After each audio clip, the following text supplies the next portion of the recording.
EBC Yeshua, un podcast para que Jesucristo el Señor se forme en ti, en mí y en todos.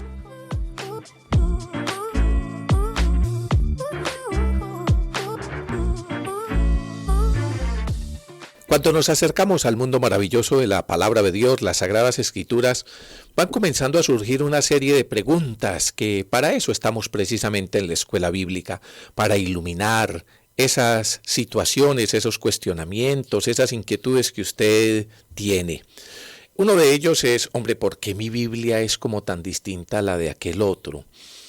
Cuando se está leyendo inclusive en algún grupo o en la liturgia, puede ser que usted tenga la Sagrada Escritura en su mano y encuentra que la una habla de una manera, la otra utiliza otras expresiones. ¿Por qué? Pues empecemos. En realidad lo que nosotros tenemos en nuestras manos son traducciones de la Sagrada Escritura.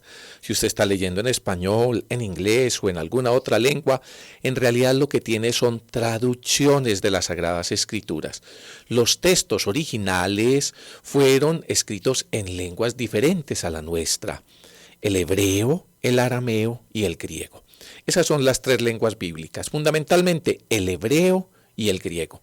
Uno casi que puede decir que prácticamente casi todo el Antiguo Testamento fue escrito en hebreo y todo el Nuevo Testamento fue escrito en griego. Pero hay unas pequeñas partes, unos pequeños trozos que fueron escritos en arameo. A ver, digamos unas cositas sobre esas lenguas. El hebreo es una lengua semita de la zona fenicio-cananea. Es la lengua de los israelitas cuando ocuparon Canaán. En realidad es el resultado de la mezcla de una serie de lenguas, la del país y la de los arameos que ellos aportaron. Después de la cautividad de Babilonia, usted se acuerda que en la historia de Israel hubo el momento de la cautividad allá en Babilonia. Entonces el hebreo dejó de ser la lengua habitual, la lengua hablada, esa lengua viva al interior de ese pueblo, y comenzó a ser simplemente una lengua escrita, utilizada solamente para lo cultural y para la literatura. Pasó entonces a asumirse la lengua aramea. A ver, para que me entienda un poco más, ¿usted se acuerda del latín? Claro, algunos que son un poquito cargaditos en años, hasta nos tocó la misa en latín. Sí, nos tocó la misa en latín. El latín es también una lengua muerta, pero que es una lengua que en la literatura y sobre todo para el culto se utilizó mucho y todavía de alguna manera se utiliza. Pero no es propiamente una lengua hablada por un pueblo, entonces en ese sentido es una lengua muerta. Así también era el hebreo. Y digo era porque el moderno Estado de Israel entonces lo ha resucitado y de nuevo el hebreo es la lengua del pueblo israelita. Pero durante mucho tiempo fue lengua muerta y solamente se utilizaba, como le digo, para el culto, allá en la liturgia sinagogal, en la lectura de los textos del Antiguo Testamento y de una manera culta también en la literatura. Pero fue suplantado el hebreo por el arameo. El arameo es también una lengua semita, muy cercana al hebreo. Se hablaba sobre todo en el área de Mesopotamia y tiene un momento de esplendor, así son los idiomas, tienen cada uno su momento de esplendor. De alguna manera hoy el inglés tiene una gran presencia en el mundo, pero hubo otro momento en que el latín estaba extendido por gran parte del mundo conocido, antes el griego, y entonces le decía que el arameo sobre todo tuvo su época con el dominio persa. Entonces era el arameo imperial y se fue imponiendo a todos sus vasallos y también el pueblo de Israel entonces comenzó a hablar arameo, sobre todo en la cautividad y después de la cautividad en Babilonia a partir del siglo VI a.C. Un dato curioso, ¿usted sabe cuál era la lengua materna de Jesús? Jesús hablaba arameo. Así el lenguaje normal, cotidiano en que Jesús le enseñaba a sus discípulos, el lenguaje popular era el arameo. Los dichos, las expresiones, en lo que él oraba era el arameo. Se ve que también conocía el hebreo porque entonces la lectura de la palabra y algunas proclamaciones entonces nos dan a entender que Jesús conocía el lenguaje cultural, el hebreo. Prácticamente todo el Antiguo Testamento está escrito en hebreo. Solamente unos pocos versículos desde Esdras y Daniel están en arameo. Referido pues al Antiguo Testamento, Lo que tenemos son traducciones del hebreo. Y el Nuevo Testamento está escrito en griego. El griego es una lengua indoeuropea. ¿Usted se acuerda del famoso Alejandro Magno? Cuando fue haciendo sus grandes conquistas, poco a poco fue extendiendo, es el lenguaje griego de los conquistadores, y es así como prácticamente a finales del siglo I antes de Cristo y todo el siglo I y posterior estuvo dominado por el griego. El griego que se hablaba es lo que se llama el griego koiné, que es un estilo de resultado de mezcla de diversos dialectos del griego clásico, que se fue extendiendo y es el lenguaje de todo el Nuevo Testamento. Todo el Nuevo Testamento fue escrito en ese griego. Y así mostró desde el principio el afán que la primitiva comunidad cristiana tenía de llegar a todo el mundo. Por lo tanto, cuando hoy tenemos pues en nuestras manos un texto de la Biblia, lo que tenemos son traducciones, eso es lo que llega hasta nosotros. Y entonces ahí cabe otra pregunta. Entonces, ¿cuál de las Biblias es la buena? Le preguntan a uno cada rato. ¿Cómo sabemos que una Biblia es buena? Al fin y al cabo, si son traducciones, ¿cómo saber si está bien traducida o no? Pues bien, vamos a responder eso. ¿Cómo podemos saber si una Biblia es buena? A continuación.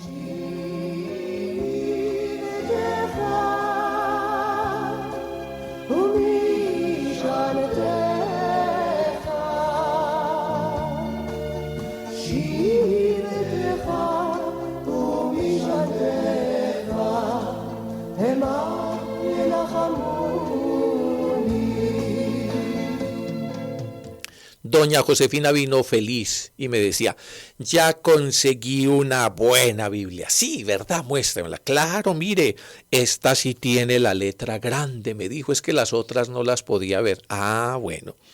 Claro, buena depende qué. Buena depende de lo que usted está buscando. Si usted ya llegó a ese tiempo presbiteral, presbítero, dícese de presbicia, dícese de anciano, dícese, en fin, de eso que le va ocurriendo a uno a determinada edad, que ya no es que la letra sea pequeña, sino que los brazos no le alcanzan, ya están cortos para uno correr el texto a ver si alcanza a leerlo por allá. Entonces usted llamará una buena Biblia, es una Biblia que tenga una letra grande, y qué bueno. Hay unas traducciones de la Biblia y versiones de la Biblia que ya nos las van poniendo en letra grande. Hay otro que dice, bueno, conseguí una Biblia muy buena. ¿Por qué? Porque es que esta sí está barata. Pero es que eso es otro criterio, ¿cierto? Vamos a hablar entonces de algunos criterios que nos pudieran realmente llevar a que una Biblia es buena. A ver, una Biblia es buena en cuanto a su traducción, porque como ya le he explicado, los textos originales estaban en idiomas diferentes al nuestro, hebreo, unas partecitas pequeñas en arameo y todo el Nuevo Testamento en griego.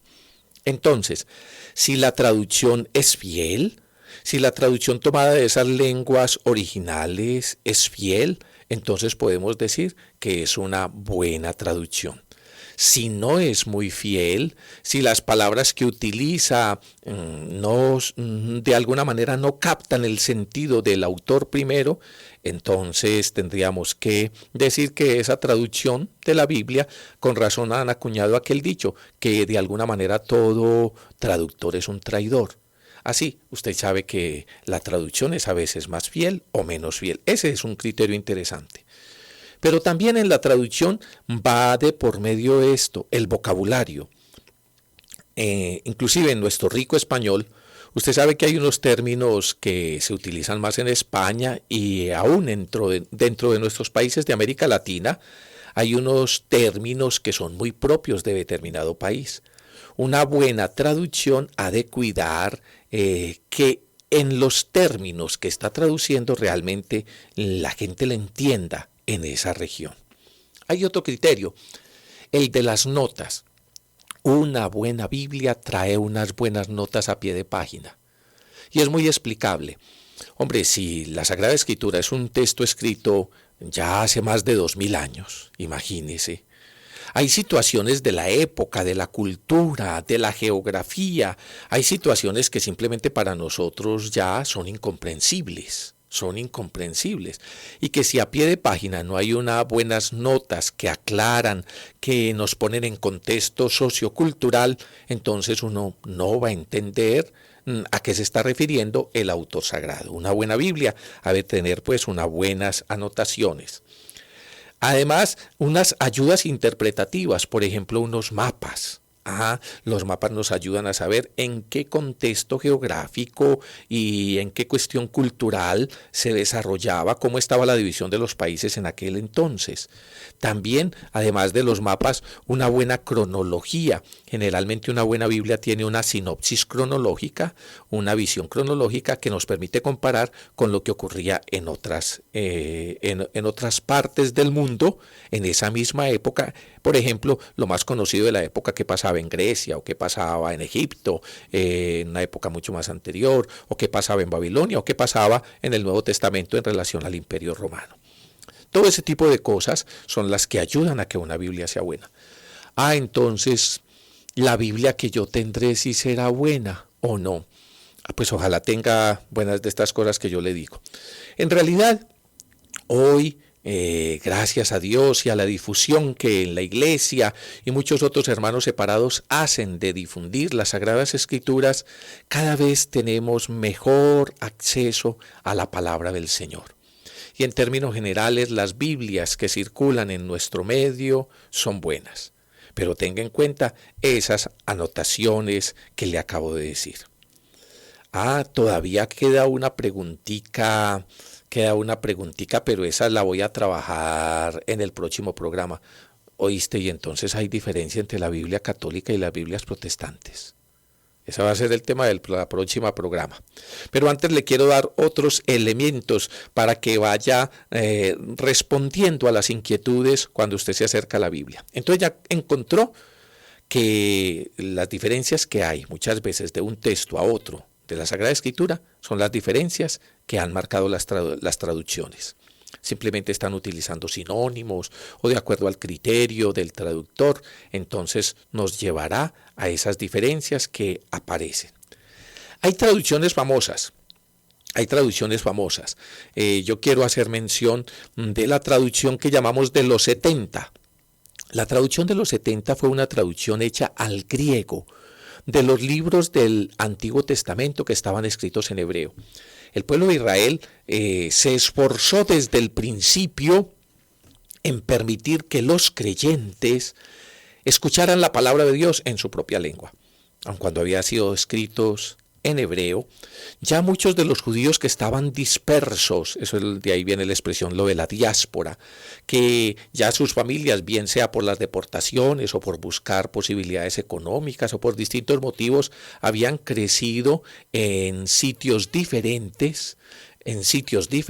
Por ejemplo, ya mucha colonia judía estaba en Egipto, otros estaban en Grecia, otros estaban en Roma. Era necesario que conocieran el texto bíblico, muchos de los cuales ya no hablaban hebreo, no conocían pues ese texto, ese lenguaje cultural en el que estaba escrito el Antiguo Testamento. Por eso se hizo un esfuerzo para la traducción de lo que llamamos la traducción de los 70. La traducción de los 70, pues como ya sabe, es una traducción del Antiguo Testamento a la lengua griega. Alrededor de eso hay una leyenda, y una historia interesante. La versión de los 70 o alejandrina, que así también se llama, es la más antigua y es la más importante de las traducciones del Antiguo Testamento al griego. El nombre de los 70, le dije, procede de una leyenda que nos la transmitió una carta, la epístola de Aristeas, según la cual, obedeciendo el deseo de Ptolomeo II Filadelfio, eso es por allá entre el año 285 al 247 a.C., cuando existió este señor, entonces emprendió Aristeas un viaje a Jerusalén para traer de allí el Pentateuco judío y trajo 72 traductores actos. Entonces 72 ancianos que los reunió durante 72 días y después cuando los 72 salieron de su encierro resulta que la habían traducido en una forma única, guiada por el Espíritu Santo, y entonces de allí surgió esa famosa traducción de los 70 que Ptolomeo II Filadelfio quiso tener en su biblioteca famosa allá en Alejandría. de allí surge pues la leyenda, que en realidad lo que nos está diciendo es el esfuerzo de los sabios judíos para que la palabra de Dios desde el Antiguo Testamento fuera traducida al lenguaje común en aquella época, que era el griego. También después se dan otra serie de traducciones muy especiales y muy conocidas. De una manera especial la que llamamos la Vulgata. Ah, claro, la Vulgata, la traducción de San Jerónimo. La traducción a la Vulgata. La mayor parte de los textos él los tradujo de las lenguas originales, y entonces la traducción de la Vulgata ha sido muy querida por la Iglesia Católica Latina. Él la hizo a pedido especial, San Jerónimo, a pedido del Papa San Dámaso, y la finalizó por allá alrededor del año 405. Desde entonces, la Vulgata ocupa un papel especial, una traducción especialmente querida en nuestra Iglesia Católica. Pero hay muchas otras traducciones. Por ejemplo, las Biblias que se llaman la políglota, así que son antiguas. Hay una muy interesante de Orígenes, el sabio de la Iglesia Orígenes, que en el siglo III entonces colocaba los textos en sus lenguas originales y al lado en una sinopsis como los correspondientes. Esa también se ha dado. Y hay muchos esfuerzos. Hoy tenemos muchas Biblias. Usted quizás pueda tener en su mano, y fíjese, puede ser o la Biblia de Jerusalén, muy buena, o la Biblia de Shekel, o la Biblia del Peregrino, que es propiamente la Biblia del Peregrino, o la Nueva Biblia Española, o simplemente la Biblia, la pueden llamar, o la Casa de la Biblia, o Biblia para los jóvenes. Hay muchas versiones bien interesantes. Respondamos a una última cosita. Ve esas divisiones en capítulos y en versículos, ¿eso qué?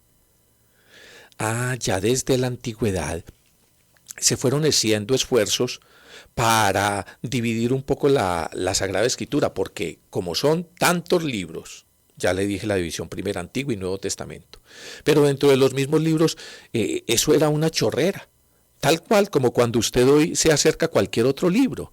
Simplemente es un escrito seguido y continuado, pero como por la palabra de Dios ser tan especial, tan leída, tan continuamente estudiada y citada, se hacía necesario como una separación, porque entonces uno dice, como dice el Deuteronomio en tal parte, ¿y en qué parte? Como dice el Evangelio en qué parte, ¿y en qué parte? Entonces tenía uno que leer todo. Y por eso entonces comenzó a separarse. De un lado se separó en el Antiguo Testamento, se hizo una separación que era generalmente en la sinagoga con motivo de las lecturas. Se hacía una división para una lectura en el año o una división en la lectura de 3 años. Y esa división, por cierto, fue como precursora de nuestras lecturas, de nuestro calendario litúrgico en la iglesia. Pero además, después de esas divisiones que se hacían para el oficio sinagogal, se fue acostumbrando, sobre todo en la Edad Media, a dividir como por pequeños versos, así como aparecen los salmos. Bueno, y la división actual, no tengo tiempo de explicarle todo el detalle, pero la división actual se debe a Esteban Langton, al menos la división en capítulos. Este fue profesor en la Universidad de París y posteriormente arzobispo de Canterbury. Murió alrededor de 1228, o sea, siglo XIII, y entonces él hizo la división en capítulos, y luego se hizo la división en versículos. Santos Panino, un converso judío que se hizo posteriormente dominico, publicó en 1528 la Biblia entera, dividida tanto en capítulos, que ya lo traía desde Esteban Langton, le dije, como en la división en versículos.